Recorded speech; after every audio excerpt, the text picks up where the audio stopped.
Olá. Promover reformas no país, como a da Previdência e a tributária, liderar o processo de privatizações, zerar o déficit fiscal e diminuir o desemprego que afeta mais de 12 milhões de brasileiros. Prioridades do governo do presidente Jair Bolsonaro e missões do ministro da Economia, Paulo Guedes. Primeiro-ministro a ser confirmado no governo, Guedes é mestre e doutor em economia pela Universidade de Chicago, nos Estados Unidos, e tem uma vasta experiência no setor financeiro. Obrigado pela entrevista, ministro.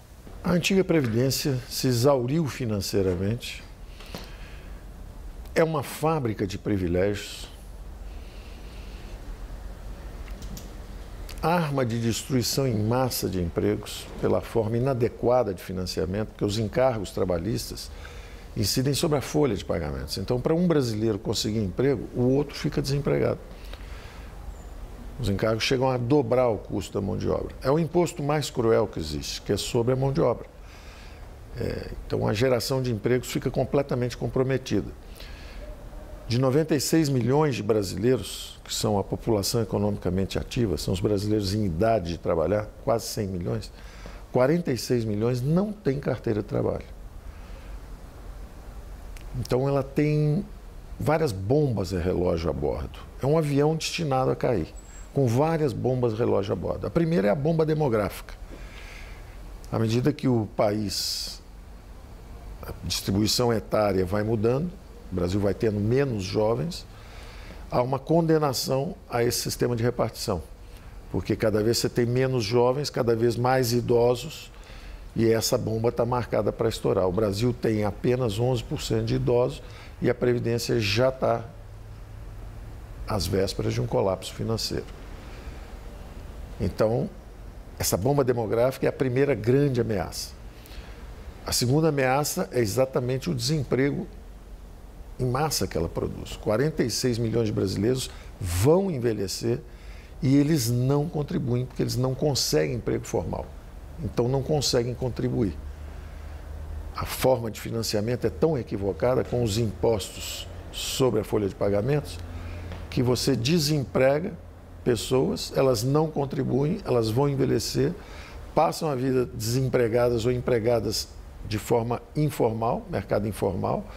São empregos de baixa produtividade, de baixas aspirações e baixas possibilidades. Como não tem capital, tecnologia, a produtividade acaba sendo baixa, informal, e essas pessoas estão condenadas não só a uma vida à margem do sistema oficial, como também já condenadas também a uma aposentadoria pobre lá na frente, porque vão quebrar o sistema. Um terceiro grande defeito macroeconômico é que não leva recursos para o futuro. Promete cada vez mais, mas não leva recursos para o futuro. Então, os salários vão sendo corrigidos, o salário mínimo vai subindo, existe essa promessa de uma aposentadoria lá na frente, mas os recursos são consumidos pela própria geração contemporânea, porque o jovem paga e o velho consome, aquilo é destruído instantaneamente. Ao contrário de um regime de capitalização, onde você leva esses recursos para o futuro. Você promete, mas carrega os recursos para o futuro. Os defeitos são inúmeros.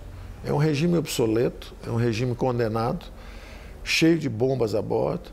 Então, nós tínhamos uma responsabilidade moral com as futuras gerações de permitir que eles escapem essa armadilha em que as nossas gerações passadas e contemporâneas se meteram. Nós precisamos escapar dessa armadilha. Esse compromisso moral de permitir que nossos filhos e netos desfrutem de um mercado de trabalho forte, vigoroso, com muita empregabilidade. Permitir que eles desfrutem de aposentadorias mais fortes lá na frente, maiores. Permitir que eles acumulem recursos, levem isso lá para frente.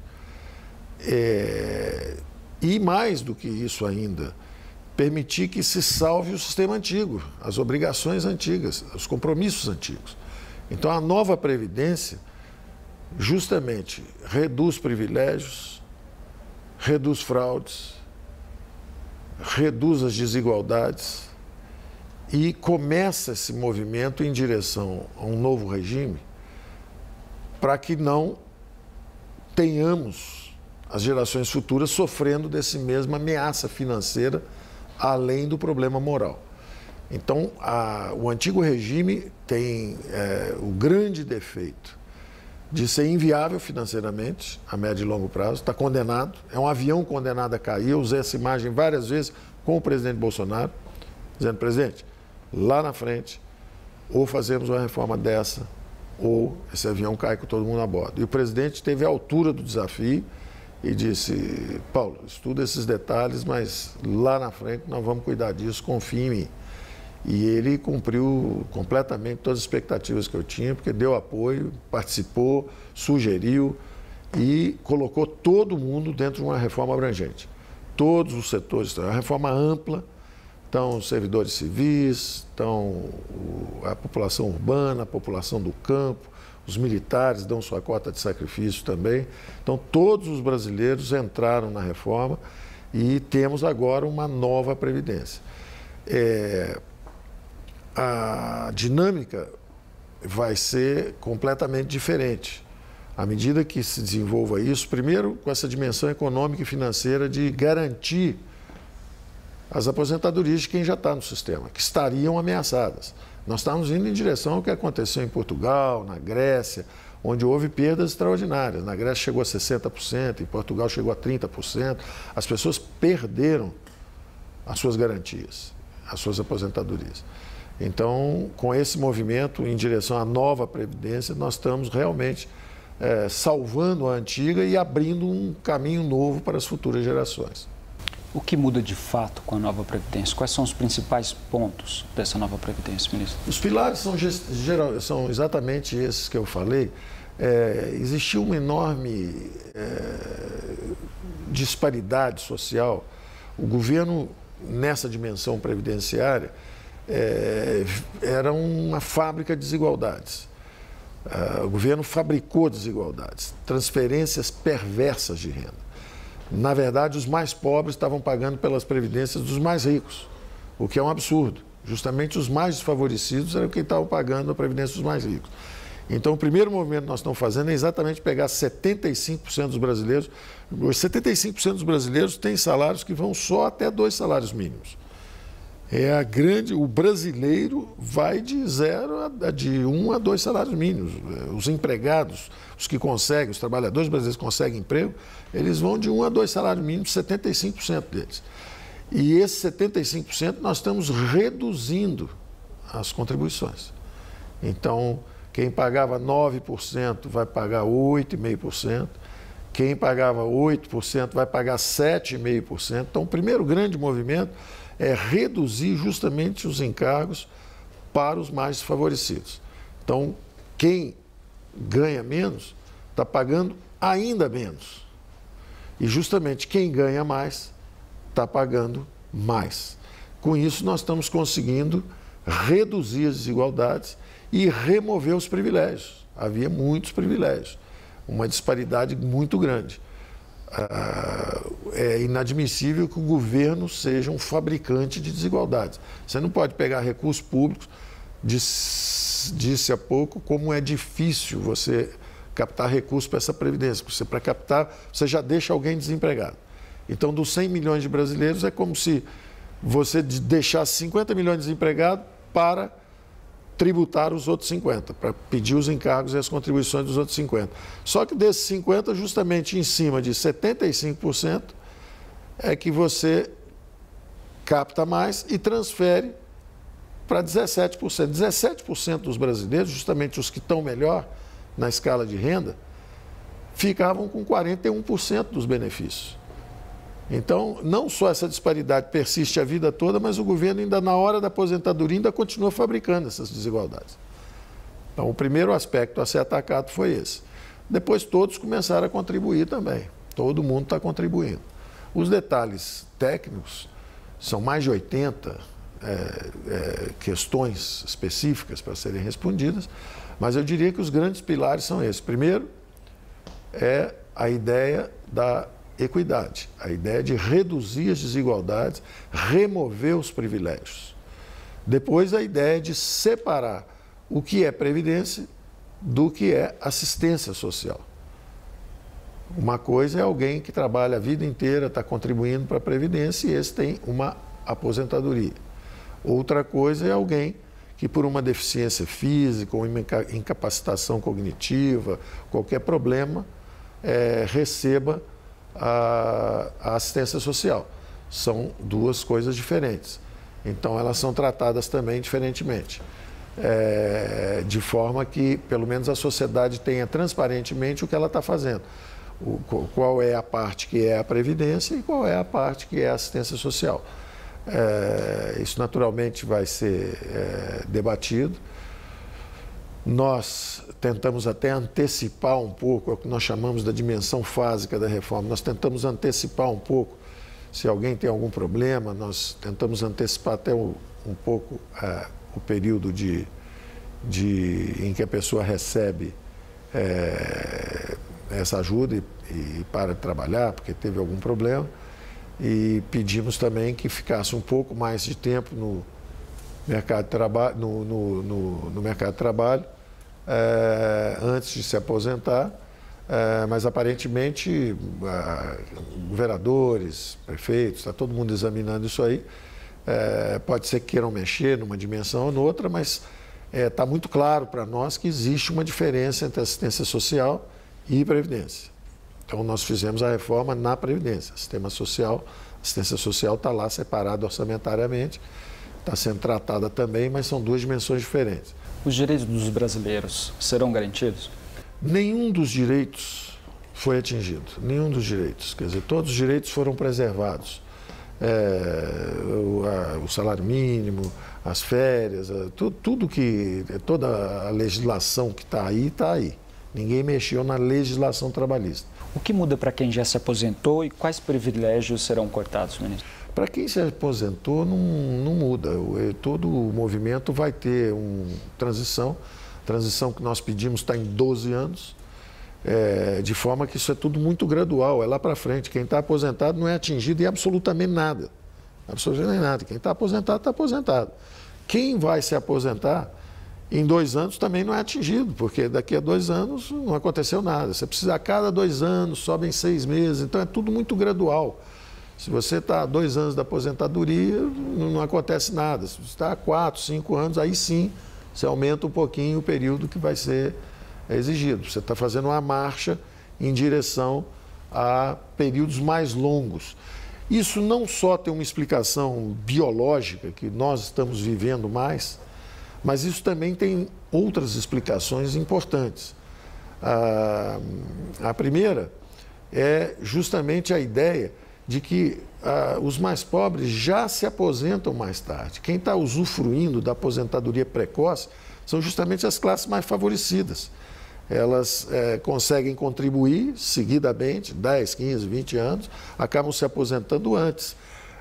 Quando você passa a idade para 65 anos, as classes mais pobres, os indivíduos mais pobres, os desfavorecidos, já estão se aposentando com 65 anos, porque não tiveram tempo suficiente de contribuição. De forma que, quando a gente pega os homens e leva de 60 para 65, nós estamos atingindo, justamente mantendo mais tempo na força de trabalho, os mais favorecidos.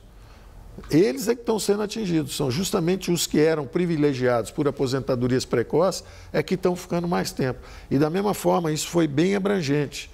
Então, os homens estão subindo, as mulheres também subiram a idade, os militares estão subindo a idade também, estão tendo que ficar mais tempo, quer dizer, isso foi pedido para todos. Agora, curiosamente, isso está atingindo justamente os mais privilegiados e não os menos, os favorecidos. Ministro, quanto se pretende economizar com essa proposta e em quanto tempo?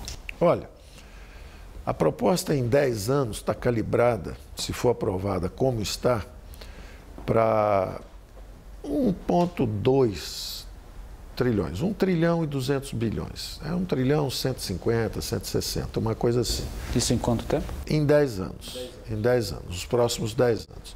Naturalmente, se começarem a esvaziar, eu acredito, e tive as primeiras conversas nossas, foram extraordinariamente encorajadoras. O Congresso parece bastante maduro no aspecto da discussão sobre a necessidade da nova Previdência. porque as palavras do presidente da Câmara de Deputados, o senhor Rodrigo Maia, foram extraordinariamente encorajadoras. Davi Alcolumbre, o presidente do Senado, também, da mesma forma, se mostrou completamente comprometido com as reformas. É uma ocasião única, eu estou assim, muito entusiasmado com o funcionamento das nossas instituições, porque isso está muito acima de partidos. Nós temos conversado com governadores, com prefeitos. Eu conversei com praticamente todos os governadores, conversei com dezenas de prefeitos, e eu sei que são milhares, mas estiveram conosco também os representantes da Frente Nacional de Prefeitos. E a classe política percebeu que é incontornável a necessidade dessa reforma. As prefeituras estão com problemas, os governos estaduais estão com problema, o governo federal está com problema, e isso não é mais adiável. Nós estaríamos realmente sob ameaça de perdermos as aposentadorias que existem hoje. Então, essa percepção da classe política é muito encorajadora, porque isso está há décadas sendo adiado, contornado, e hoje eu acho que chegou a hora dessa nova Previdência, porque há um amadurecimento muito grande da matéria. Pode haver um detalhe para cá ou para lá que vai ser muito bem-vindo. Nas discussões nós temos recebido contribuições excelentes, sugestões excelentes de prefeitos, de governadores, de deputados. Também sabemos que isso, na verdade, nós estamos pensando na população brasileira, 200 milhões de brasileiros. Agora, naturalmente, existem 6, 7, 8 milhões de privilegiados, que são justamente quem está sendo atingido pela reforma, e esses são os que têm mais força, ou tiveram no passado, maior força corporativa. Rondavam os parlamentos, pressionavam os parlamentos, ofereciam favores para os parlamentos, então dizendo, olha, estão ameaçando isso, estão ameaçando aquilo, quando na verdade o que estava sob ameaça são os privilégios. Os privilégios é que estão sob ameaça. Então nós estamos conseguindo realmente pegar os regimes diferentes que havia no Brasil e começando a fazê-los convergir. Partem de pontos diferentes, a mulher, o trabalhador rural, o funcionário público, cada um parte de um ponto.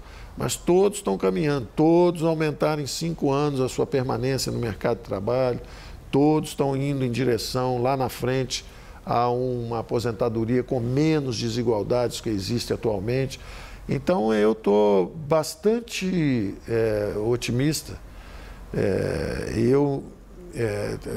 Eu acho até que não está havendo até grande resistência do ponto de vista da classe política esclarecida, porque eles já perceberam que esse caminho é o caminho para botar o Brasil para crescer, inclusive.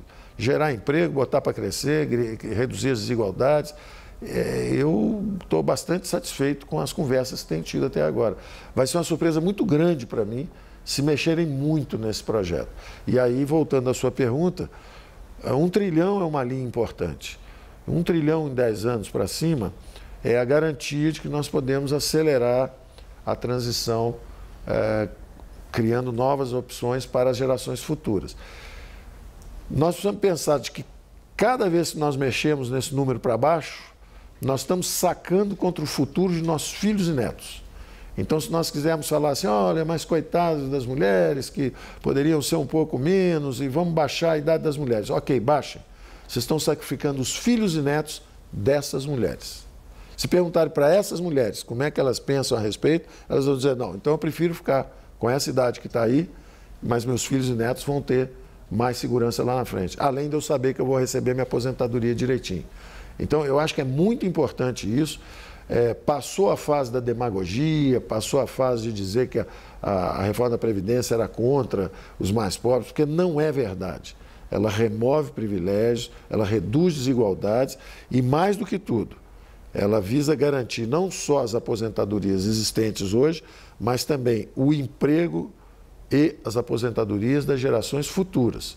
Então, é muito importante, e a classe política parece ter amadurecido esse conceito, é muito importante ter em mente o seguinte, você quer alguma coisa para você, você é trabalhador rural, você é militar, você é civil, seja quem for você, o brasileiro, você quer alguma coisa para você, vá lá e saque contra o futuro dos seus filhos e netos. Reduza o número. Você está prejudicando seus filhos e netos naquele número. Se você conseguir reduzir em 100 bilhões, passou de 1 trilhão, 150 bilhões, para 1 trilhão e 50, você acaba de sacar 100 bilhões de filhos e netos lá na frente. Só para finalizar, ministro, o senhor estava falando sobre o papel do Legislativo nessa nova reforma. A proposta agora segue um longo rito de tramitação no Congresso Nacional. Qual a importância de se aprovar essa proposta logo, a curto prazo? Quanto mais rápido aprovarmos, mais rapidamente desaparecem as nuvens negras no horizonte fiscal brasileiro. Então, essa reforma está sendo falada há algum tempo, já alguns governos estão tentando fazer há 10, 15, 20 anos. E o buraco fiscal está lá. E a situação se agravando. E nós cada vez mais próximos de termos um problema dramático, como tiveram Portugal, como tiveram Grécia, esses países que demoraram a fazer a mudança. Curiosamente, todos esses países que fizeram a mudança, depois saíram crescendo. E as perspectivas melhoraram muito, os salários aumentaram, o desemprego reduziu-se dramaticamente. Então, isso é conhecido, é sabido, isso é uma nuvem negra que está no horizonte do futuro brasileiro. Então, quanto mais rápido aprovarmos em 2, 3 meses, o Brasil esse ano já começa com outras perspectivas, já começam ondas de investimento, os empregos já começam a retomar, que foi a sua primeira pergunta a respeito de desemprego lá na frente, são 12 milhões de brasileiros desempregados, 12 milhões são os que disseram que estão desempregados e não estão procurando emprego, mas tem um grupo enorme, como eu disse antes, tem 46 milhões de brasileiros que não contribuem porque eles estão nos mercados informais. Então, embora eles não estejam nessa estatística de desemprego aberto, a grande verdade é que são pessoas que estão trancadas numa bolha de baixas aspirações, baixos rendimentos, baixa produtividade, baixas aspirações na vida, que é lamentável.